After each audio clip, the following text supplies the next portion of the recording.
नमस्कार। हामी चाहिँ आज भोकल कर्ड प्याल्सी र इभ्यालुएसन अफ हर्सनेस सुरु गर्न लागिरहेको हो। यो चाहिँ doctor Vishal Sharma ANT मणिपालको slide हो भने मैले चाहिँ यहाँ कति कुरा स्लाइड सेयरको डाक्टर वैष्णवीको स्लाइडबाट लिएको छु। लकडाउनको बेलामा किताब छैन, त्यही नै पिडिएफलाई अलिअलि कन्सल्ट गरेको छु। ल हामी पहिला सुरु भोकल कर्ड प्याल्सीमा जाउँ। भोकल कर्ड प्याल्सी भनेको के हो? पहिला सुरु भोकल कर्ड प्यारालाइसिस बुझ्नुभन्दा अगाडि ल्यारिङ्सलाई कुन नर्भले सप्लाई गरेको छ बुझौँ। ल्यारिङ्सलाई सुपेरियर ल्यारिन्जियल नर्भ र इन्फेरियर ल्यारिन्जियल नर्भ हुनुपर्ने हो।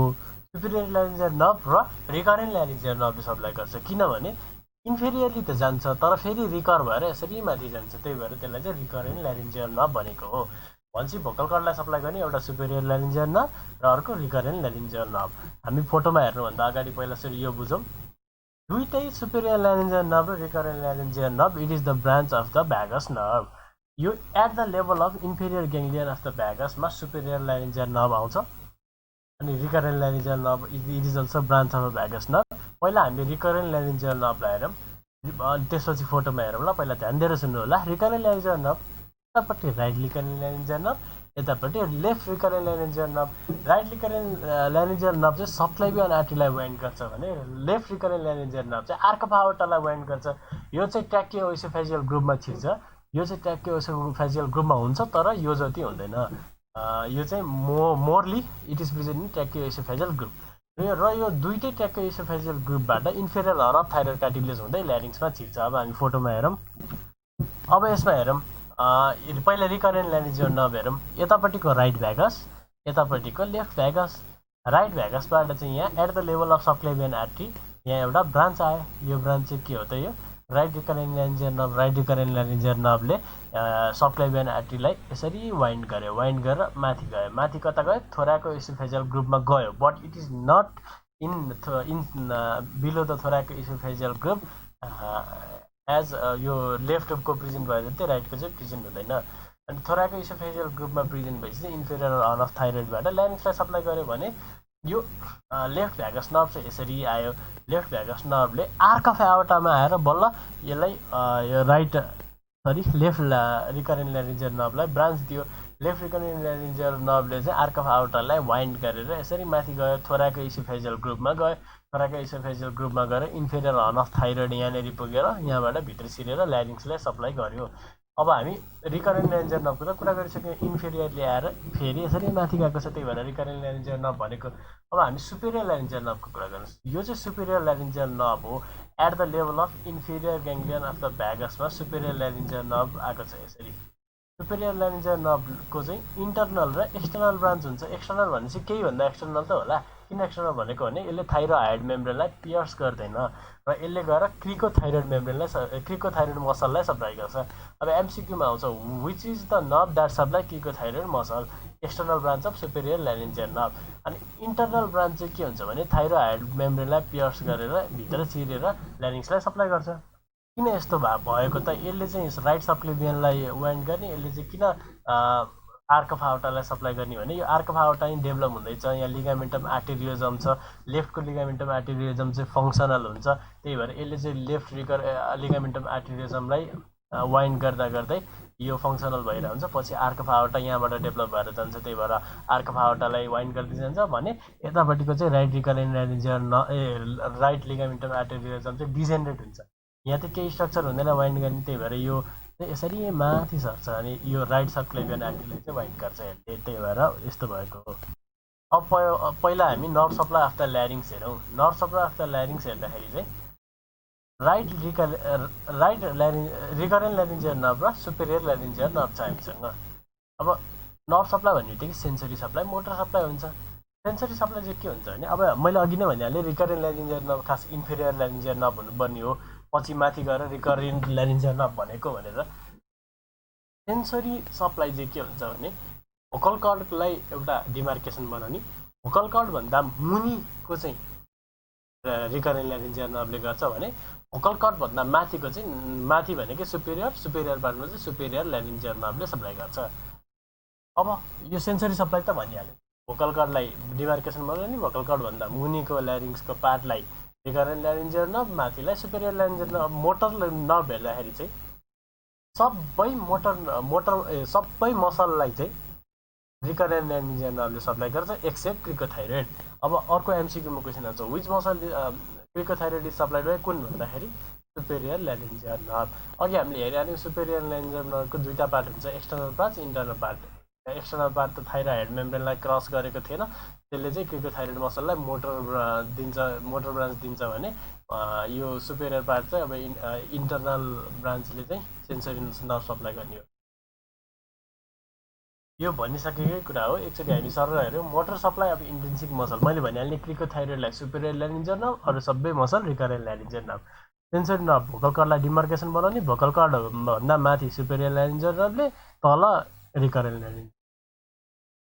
अब रिकरेन्ट ल्यारिन्जियल नर्भ हामीले कुरा गरेँ अघि नै फोटोमा हेरिसक्यो। राइट साइडको चाहिँ राइट सबक्लाभियन आर्टरीलाई हुक गर्छ भने लेफ्टको चाहिँ at the level of arch of आउटरलाई सप्लाई गर्छ। अब फेरि अर्को एमसिक्यू क्वेसन जुन एम्समा आएको थियो, which nerve enter superior mediastinum, recurrent laryngeal nerve कि सुपेरियर ल्यारिन्जियल नर्भ कि यस्तै भनेर अप्सन आउला।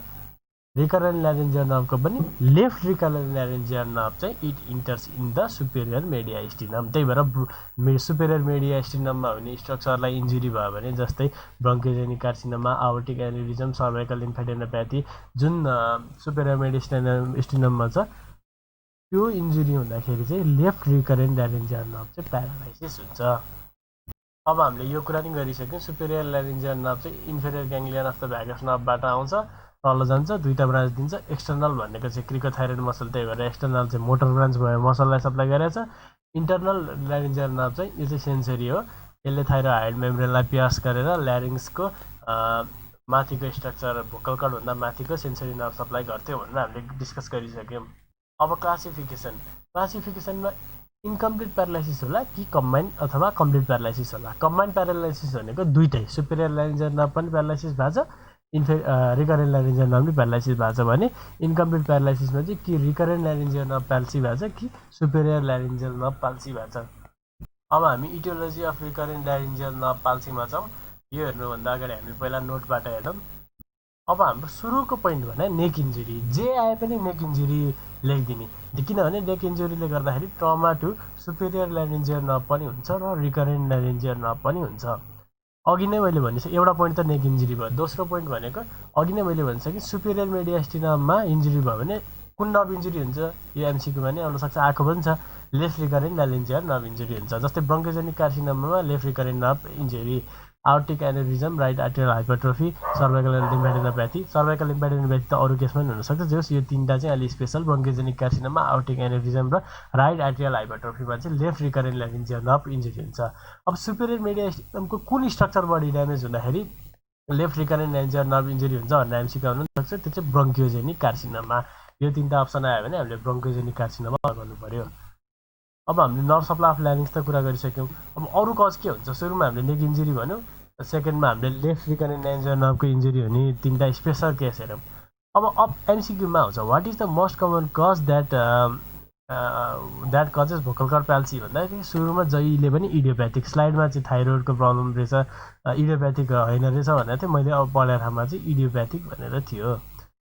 इडियोप्याथिक is the most common cause of vocal cord paralysis. Idiopathic पछि बल्ल थाइरोइड। हाम्रो चारवटा पोइन्ट आइसक्यो। के पोइन्ट आयो, सुरुमा नेक इन्जुरी, नेक इन्जुरी भन्दा सेकेन्डमा के थियो, सुपेरियर मेडियास्टिनमको लेफ्ट रिकरेन्ट ल्यारिन्जियल नर्भलाई इन्जुरी गर्ने तिनवटा कन्डिसन। थर्डमा त अब यो त स्पेसल कन्डिसन भइहाल्यो, idiopathic is the most common cause. फोर्थमा थाइरोइडको डिजिज हुनसक्छ, थाइरोइडको कार्सिनोमा हुनसक्छ, थाइरोइडको सर्जरी हुनसक्छ। थाइरोइडको कार्सिनोमा हुन्छ भने अरू पनि त कार्सिनोमा हुन्छ होला नि, ल्यारिन्जियल, इसोफेजियल, हाइपोफेरिङ्सहरूको मेलिग्नेन्सी हुनसक्छ। बल्ल इन्फेक्सन अथवा इन्फ्लामेसन, भाइरल इन्फेक्सन, ब्याक्टेरियलमा टिबीहरू हुन पनि सक्छ। भाइरल चाहिँ स्पोन्टेनियसली रिकभरी हुन्छ।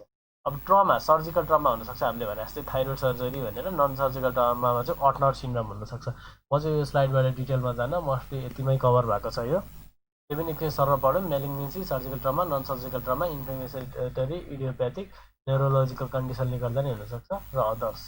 हामीले भनिहाल्यो सबै नर्भ प्यारालाइसिसको कज भनेर आयो भने नेक भनेर लेखिदिनु, नेक त सबैमा भइहाल्छ। थाइरोइड सर्जरी, लिम्फेडेनोप्याथी, ट्रमा, मेडियास्टिनममा चाहिँ bronchogenic carcinoma, aortic aneurysm, enlarge left atrium, most important चाहिँ ब्रोन्कोजेनिक कार्सिनोमा। यो cause of left recurrent nerve paralysis चाहिँ 75% चाहिँ लेफ्ट रिकरेन्ट नर्भ प्यारालाइसिस हुन्छ। अरू नर्भ इन्जुरी जे आए पनि neck trauma, thyroid surgery, thyroid disease, carcinoma यस्तै यस्तै हो। कजेस अफ बाइलेटरल पनि त्यही हो, थाइरोइडकै कुरा आउँछ, इडियोप्याथिक कुरा आउँछ, कार्सिनोमा कुरा आउँछ, सर्भाइकल लिम्फेडेनोप्याथी एउटै कुरा आउँछ। अब किन right recurrent laryngeal nerve is most commonly damage than the left in the thyroid surgery? किनभने लेफ्ट चाहिँ मैले अघि नै भनिसकेँ ट्र्याकियो एसोफेजियल ग्रुपमा छिरेको हुन्छ भने राइट चाहिँ ट्र्याकियो एसोफेजियल ग्रुपमा छिरेको हुँदैन। 45 डिग्रीमा थाइरोइड ठ्याक्क इन्फिरियर कर्नु अफ द थाइरोइडबाट इन्ट्री गर्छ। अनि के हुन्छ भने यो राइट रिकरेन्ट लेन्जर नर्भ चाहिँ सुपरफिसियल पनि हुन्छ। के भन्दा सुपरफिसियल? इन्फिरियर थाइरोइड आर्टरी भन्दा सुपरफिसियलबाट गएको हुन्छ भने लेफ्ट चाहिँ इन्फिरियरबाट गएको हुन्छ। त्यही भएर किन right recurrent nerve is most commonly damage भन्दा सुपरफिसियल छ र इन्फिरियर थाइरोइड आर्टरी भन्दा माथि छ, त्यही भनेकै सुपरफिसियल भइहाल्यो। अर्को चाहिँ ट्र्याकियो एसोफेजियल ग्रुपमा छैन। अब हामी पोजिसन अफ भोकल कर्ड हेर्छौँ। अब मोटर प्यारालाइसिस हेर्नुभन्दा अगाडि अब हामीले पोजिसन हेर्छौँ भने चाहिँ पहिला सुरु यो हेरौँ। रिकरेन्ट ल्यारिन्जियल नर्भ यतापट्टि superficial ल्यारिन्जियल nerve, superior laryngeal nerve. Recurrent laryngeal नर्भले सबै मसललाई सप्लाई गर्छ, सुपेरियर ल्यारिन्जियल नर्भले क्रिकोथाइरोइडलाई मात्र सप्लाई गर्छ।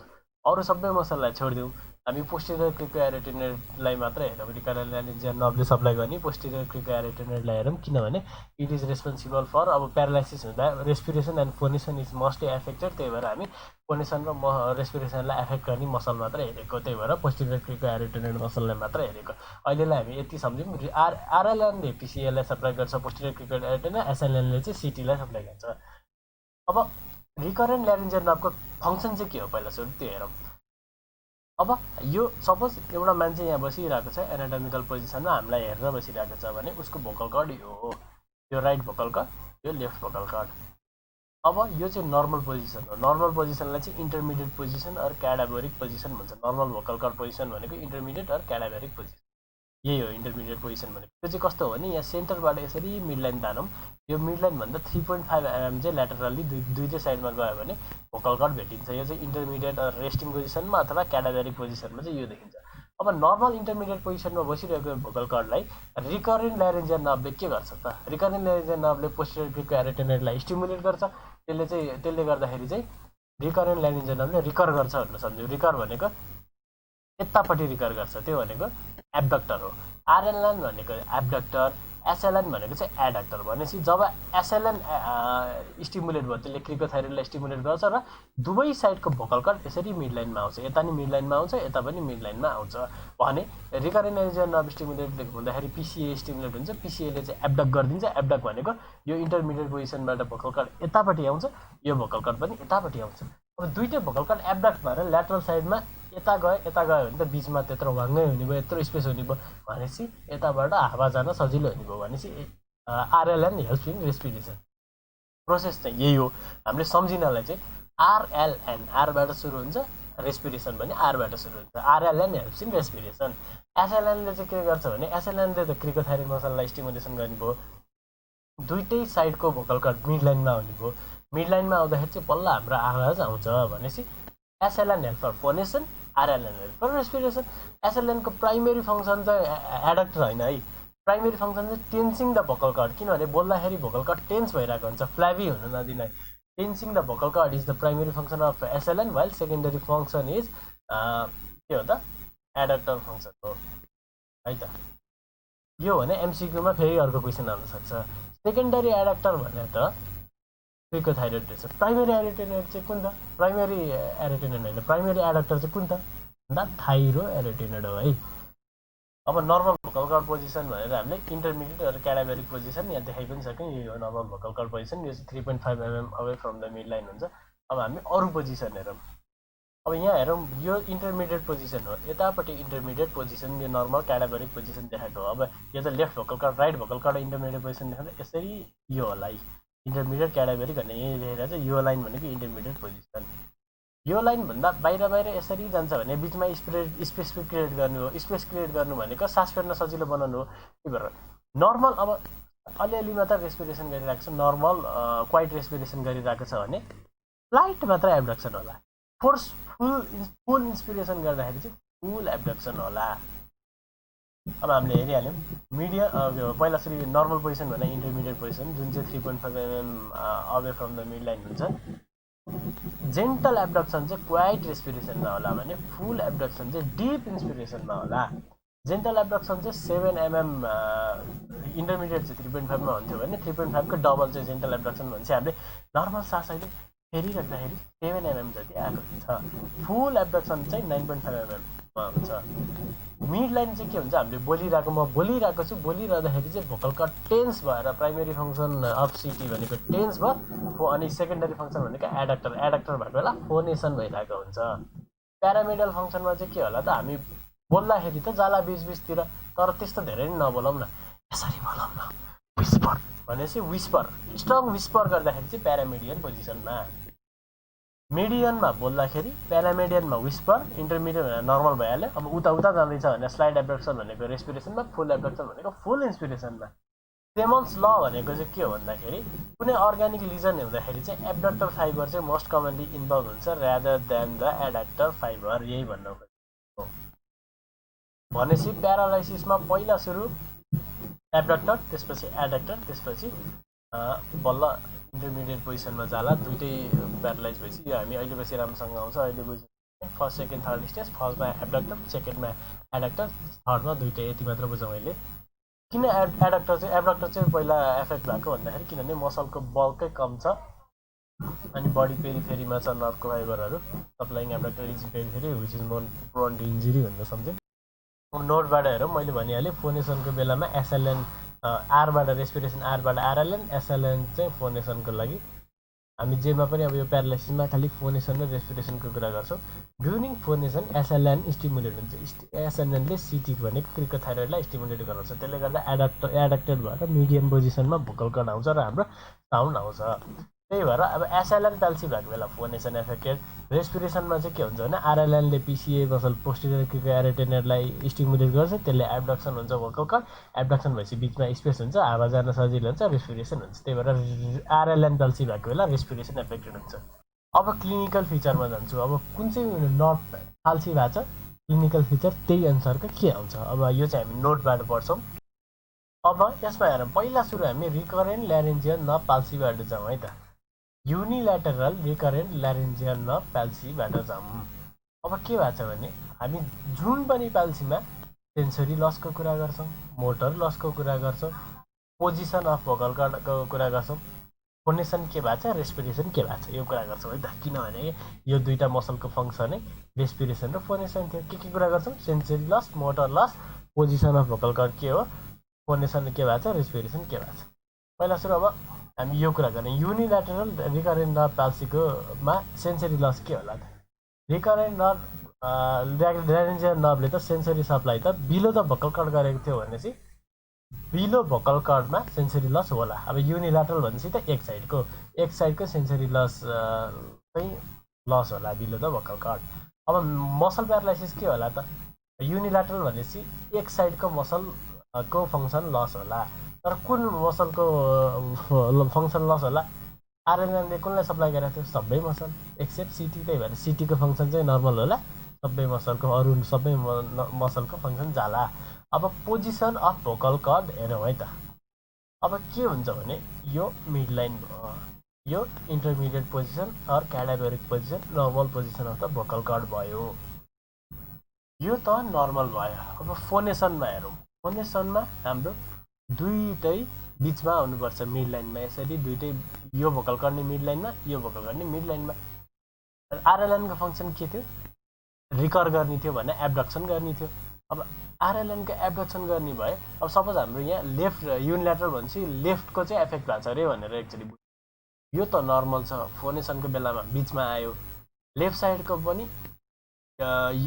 आरएलएन पो पाल्सी हो, आरएलएनको काम त यतापट्टि पो तान्ने हो। त्यही भएर यतापट्टि तान्ने फङ्सन पो गयो त, माउसको एरो यता गइरहेछ, यतापट्टि पो नजानु पर्ने हो, बिचमा त आइहाल्छ।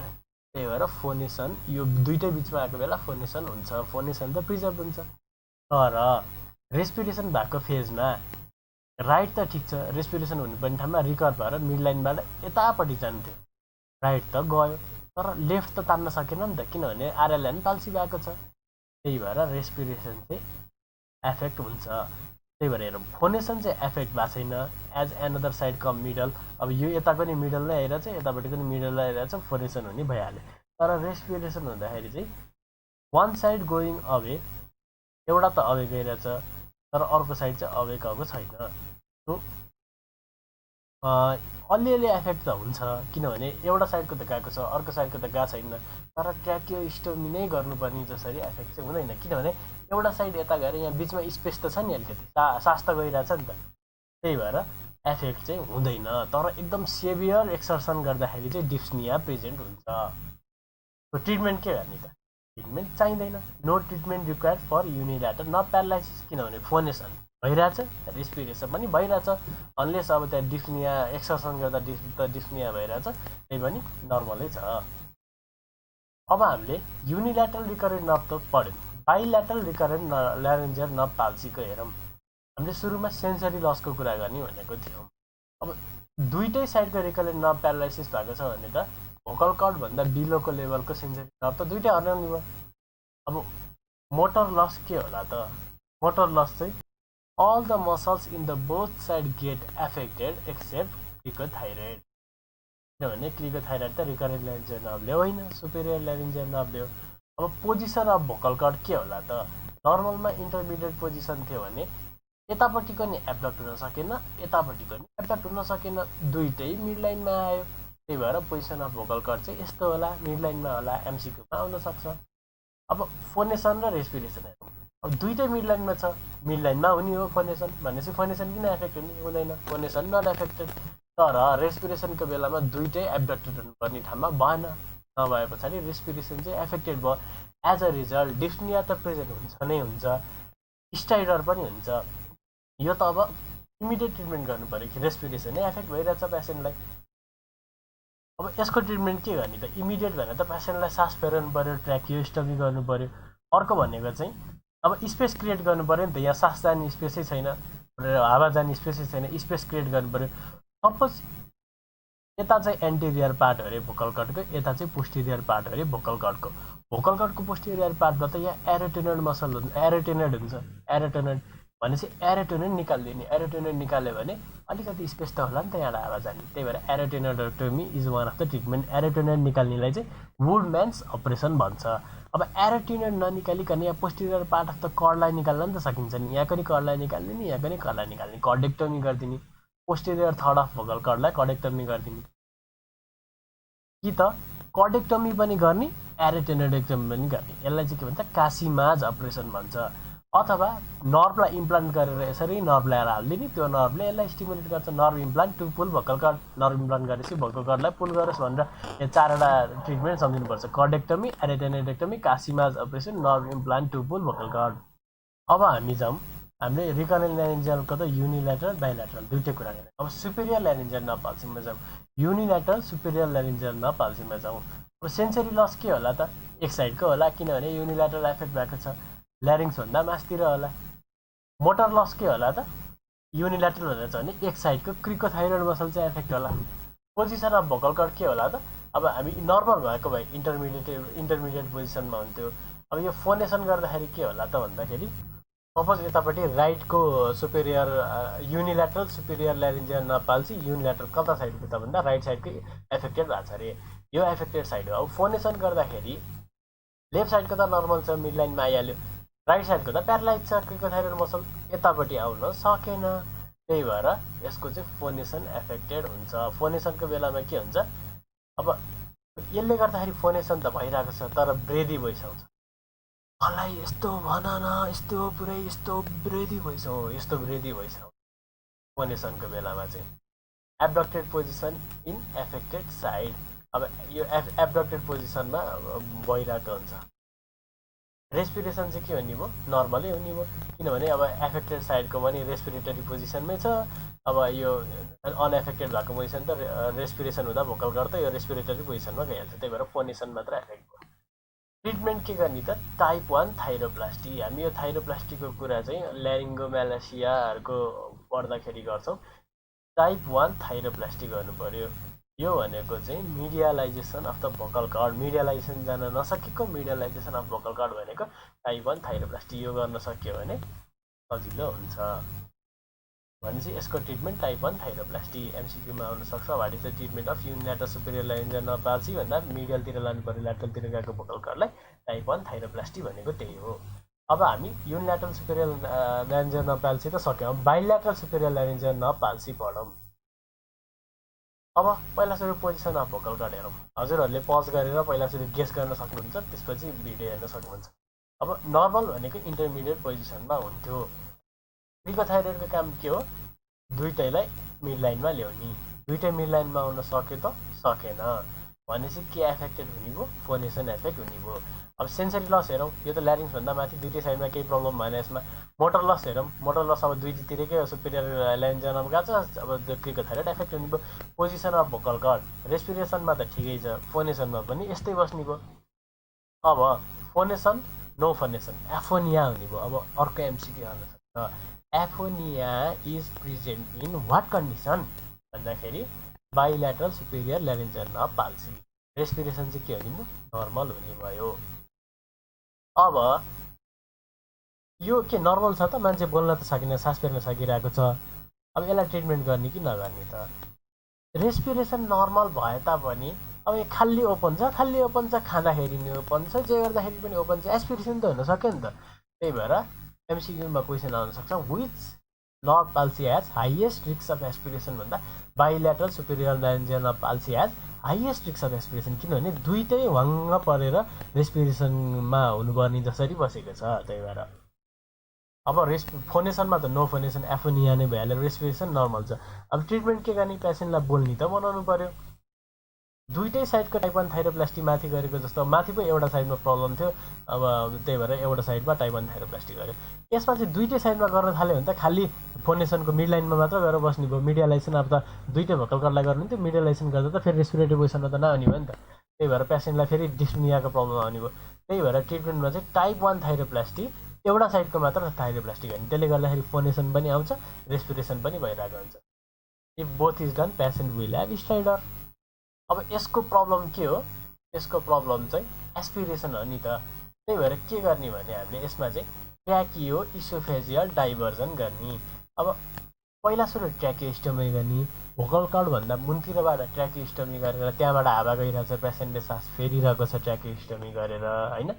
अब कर्डभन्दा माथिको पार्ट जहाँबाट एस्पिरेसन भइरहेको छ त्यो पार्टलाई चाहिँ लगेर इसोफेगसमा लगेर जोडिदिने। त्यही भएर ट्र्याकियाबाट छिर्छ, प्लास्टा गरेर इसोफेगसमै पुग्छ। ट्र्याकिया इसोफेगस डाइभर्जन, खाना त ट्र्याकियाबाट इसोफेगसमै जाने भयो यदि एस्पिरेसन भयो तापनि।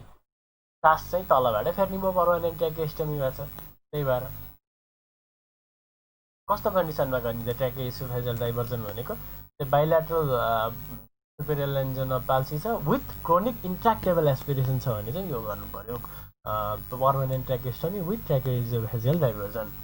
अब हामीले अघि भने जस्तै कम्बाइन्ड पाल्सीमा आयो है त। कम्बाइन्ड पाल्सी भनेको रिकरेन्ट ल्यारिन्जियल नाम्नी पाल्सी छ, सुपेरियर ल्यारिन्जियल नाम्नी पाल्सी छ। तर हामी युनिल्याटरल कम्बाइन्ड पाल्सी पढौँ पहिला सुरु।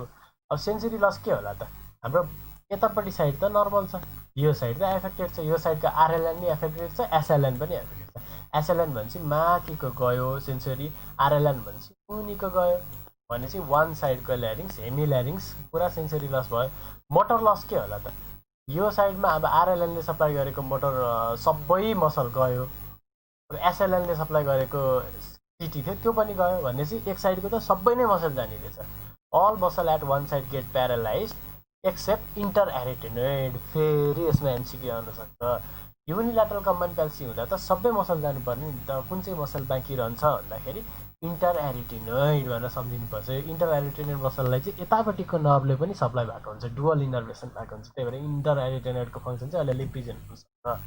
अब पोजिसन अफ भोकल कर्ड के होला त? नर्मल पोजिसनमा इन्टरमिडिएट पोजिसनमा हुनु पर्थ्यो, इन्टरमिडिएट पोजिसन।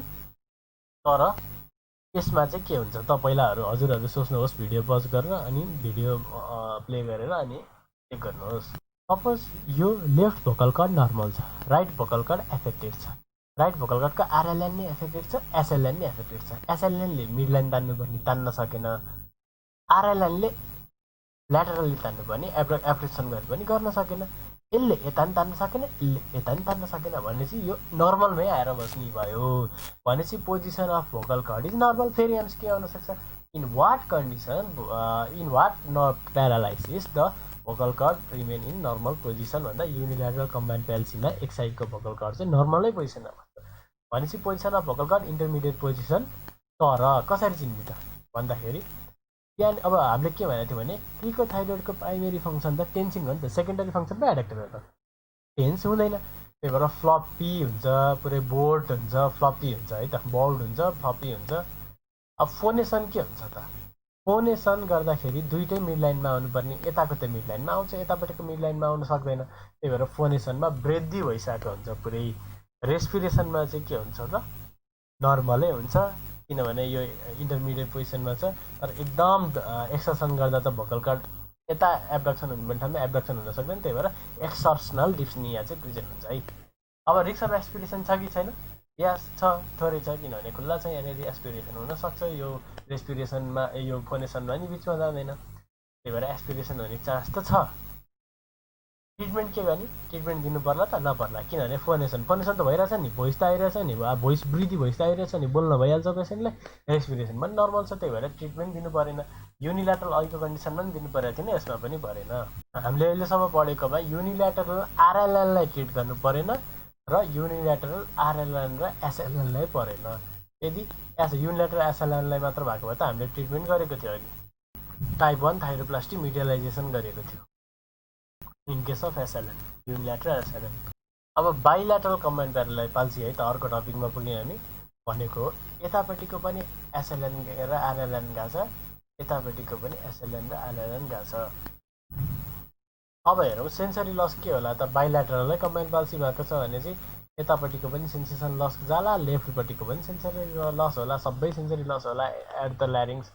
मोटर लस के होला, सबै साइडमा मोटर लस होला। अघि पो युनिल्याटरल हुँदा इन्टरल्याटरलाई यतापट्टिकोले सप्लाई गरेको थियो, नर्मल साइडकोले सप्लाई गरेको थियो। अब यतापट्टि त दुवै साइडको बाइल्याटरल पाल्सी छ भने चाहिँ सबै मसल एफेक्टेड होला।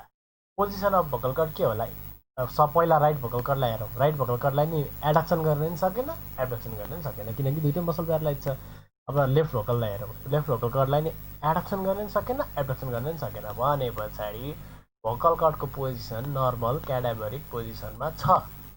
तर के हुन्छ, कसरी चिन्ने त यो, हामीले हेर्दाखेरि ल्यारिङ्गोस्कोपी गरेर हेर्दाखेरि कसरी चिन्ने त, फ्लप्पी हुन्छ, बोर्ड हुन्छ, किनभने टेन्स त हुन सकेन नि त, फ्लप्पी, बोर्ड, वेभी हुन्छ। अब यस्तो वेभी हुन्छ। फोनेसन हुन्छ कि हुँदैन, फोनेसन हुँदैन। रेस्पिरेसन एफेक्ट हुन्छ त, रेस्पिरेसन एफेक्ट हुँदैन, किनभने बिचमा त यत्रो ग्याप छ नि त, नट एफेक्टेड। स्टाइडर प्रेजेन्ट हुँदैन, एक्सटर्नल डिस्निया त होला तर स्टाइडर प्रेजेन्ट हुँदैन। अब अघिको जस्तै यसमा पनि एस्पिरेसनको चान्स त हुन्छ नि त। हाइएस्ट रिस्क अफ एस्पिरेसन त अर्कोमा थियो, बाइल्याटरल एसएलएन पाल्सीमा, किनभने बाइल्याटरल एसएलएन पाल्सीमा त यो इन्टरमिडिएट पोजिसनमा नभएर नि यतापट्टि के अरे फुल एब्डक्सन पोजिसनमा हुन्थ्यो। तर यसमा त कमसेकम इन्टरमिडिएट पोजिसनमा छ, एस्पिरेसनको चान्स छ, but less than SLN palsy. एमसिक्यूमा क्वेसन आउनसक्छ, बाइल्याटरल एसएलएन पाल्सीमा चाहिँ must risk of chronic intractable aspiration in which we can do tracheoesophageal dispersion. अब यसले पनि एस्पिरेसनको प्रब्लम, अब बोल्न त सक्दैन, एफोनिया नै प्रेजेन्ट हुन्छ। अब ट्र्याकियोइसोफेजल डिस्पर्सन गर्नुपर्ने हुन्छ यदि क्रोनिक इन्ट्र्याक्टेबल एस्पिरेसन प्रेजेन्ट भयो। भोकल कर्ड प्लाइकेसन, टोटल ल्यारिन्जेक्टमी अथवा इपिग्लोटोप्लेक्सी टोटल ल्यारिन्जेक्टमी गर्ने भोकल कर्ड प्लाइकेसनहरू गर्न सकिन्छ। अब भोकल पोजिसन त हामीले अघि नै हेरिसक्यौँ, मिडियन, प्यारामिडियन, इन्टरमिडिएट, स्लाइड एब्डक्सन, फुल एब्डक्सन। स्लाइड भनेको 7, फुलमा 9.5 mm थियो, हामीले हेरिसक्यौँ। पेसेन्टको सिम्टम चाहिँ के होला त भन्दाखेरि ग्याप रिफ्लेक्स नहोला, कि सेन्सरी लस भएको छ, सेन्सरी लसले एफेक्ट के गरेको छ भन्दाखेरि ग्याप रिफ्लेक्स हुनै नदेला, नेजल रिगर्गिटेसन होला त्यसले गर्दाखेरि। अनि अर्को त मसल प्यारालाइज भएर हस्नेस त आउने भइहाल्यो। इन्भेस्टिगेसन के होला भन्दाखेरि stroboscopy, fibre optic video laryngoscopy, rigid 70 degree video telescopy, laryngoscopy, stroboscopy. Video laryngoscopy गरेर देखाएको हो, भिडियो ल्यारिङ्गोस्कोपी, स्ट्रोबोस्कोपी र 70 डिग्री भिडियो टेलिस्कोपी। यसमा एनालाइसिस भन्दाखेरि पनि अब प्यारालाइसिसमा के हुन्छ भन्ने कुरा, यो भिडियोस्कोपी, यो भिडियो ल्यारिङ्गोस्कोपी, भिडियो स्ट्रोबोस्कोपी, इलेक्ट्रोग्लोटोग्राफी गर्न मिल्छ, फोटोग्लोटोग्राफी गर्न मिल्छ। इलेक्ट्रोग्लोटोग्राफी देखाएको यो, फोटोग्लोटोग्राफी। रेडियोलोजिकल के गर्न मिल्छ हामीले, submento vertical skull view, x-ray, neck, anterior posterior lateral view, chest x-ray, barium swallow, CT scan, MRI, thyroid scan. Gold standard चाहिँ के हो भने HRCT, high resolution CT scan with contrast from skull base to mid thorax, gold standard हो यो चाहिँ। अब skull बेसको लिजनले गर्दा भएको छ भने एमआरआई। सस्पेक्टेड म्यालिग्नेन्सी छ भने हामीले एफएनएबी बायोप्सीहरू गर्नु पऱ्यो। रेस्पिरेटरी प्रब्लम आएको छ, त्यही भएर हामीले रेस्पिरेटरी फङ्सन टेस्टहरू गर्नु पऱ्यो। Other investigation blood, ESR, serology for syphilis, electromyography of intensive laryngeal muscle गरेर हेर्नु पऱ्यो। हामीले मेन ट्रिटमेन्ट भनेर चाहिँ स्पिच थेरापी पनि गर्न सक्छौँ। ब्रिदी भोइसहरू आएको बेलामा for 2 to 12 month usual treatment vocal cord injection with Teflon, fat, collagen, medialisation, thyroplasty भनिहाल्यो। टाइप 1 थाइरोप्लास्टी केमा गर्नुपर्छ भनेर भनिसक्यौँ अघि नै। एरिटेनोप्लेक्सी, इपिगोटोप्लेक्सी, अनि त्यसपछि अब एरिटेनोइडेक्टमी, कर्डेक्टोमीहरू केमा गर्नुपर्छ भनेर अघि नै भनिसकेँ मैले। अब हामीले त्यो क्वेसन हेरेर के गर्नुपर्छ भन्दा अब एसएलएन पाल्सी छ भने एब्डक्सन हुन सक्दैन, त्यसमा मिडियल डिस्प्लेसमेन्ट गर्ने टाइप 1 थाइरोप्लास्टी। टाइप 2 भनेको ल्याटरल डिस्प्लेसमेन्ट गर्नुपर्ने केसमा। टाइप 3 भनेको चाहिँ सर्टनिङ। टाइप 4 भनेको चाहिँ इलङ्गेसन थाइरोप्लास्टी हो। Thyroplasty is reversible, does not invade vocal fold nor alter their mass or stiffening unlike vocal cord injection. हामीले ट्र्याकेस्टमी, भोकल कर्ड ल्याटरलाइजेसन, कर्डेक्टमी, अब यो कर्डोटोमी, एरिटेनोइडेक्टमीहरूको कुरा गरिसक्यौँ। थाइरोप्लास्टी, ल्याटरलाइजेसन थाइरोप्लास्टी। अब बाइल्याटरल एडक्टर प्यारालाइसिसको केस छ भने हामीले इपिग्लोटोप्लेक्सी, इपिग्लोटिक फ्याप क्लोजरहरू गर्नु पऱ्यो। Glottic closure, ट्र्याकेस्टमी, ट्र्याकेइसोफेजियल diversion. यो ट्र्याकेइसोफेजियल डाइभर्जन गरेको हो। प्रोक्सिमल पार्ट अफ ट्र्याकियालाई चाहिँ अब यहाँबाट एस्पिरेसन हुन्छ, सिधै लगेर इसोफेगससँग क्लोज गर्दैछ भने पर्मानेन्ट ट्र्याकेस्टमी गरेर पेसेन्टले यहाँनिरबाट सास लिइरहेको छ। हामीले अघि नै डिस्कस गरिसक्यौँ। यो ल्यारिङ्गो ट्र्याकियल सेपरेसन देखाएको यो उस्तै कुरा हो। ट्र्याकियोइसोफेजियल डिस्पर्सन नगरिकन ल्यारिङ्स र ट्र्याकियालाई चाहिँ यहाँ डिस्टल पार्टलाई चाहिँ पर्मानेन्ट ट्र्याकेस्टमी गरेर चाहिँ प्रोक्सिमललाई चाहिँ क्लोज गर्दैछ यहाँ। Thank you. यसमा यति डिस्कस गर्छु मैले मेनली यसमा चाहिँ अरूहरू इन्भल्भ गरेको छैन। जस्ट अब डायग्नोसिसहरू र ट्रिटमेन्ट यहाँनिर अलि सर्टकट बनाएको छु। जस्ट अब यसमा के फिचरहरू आउँछ एमसिक्यू पोइन्ट अफ भ्यूले हेरेको छु। धन्यवाद, थ्याङ्क यू। मन पऱ्यो भने लाइक र सब्सक्राइब गरिदिनु होला।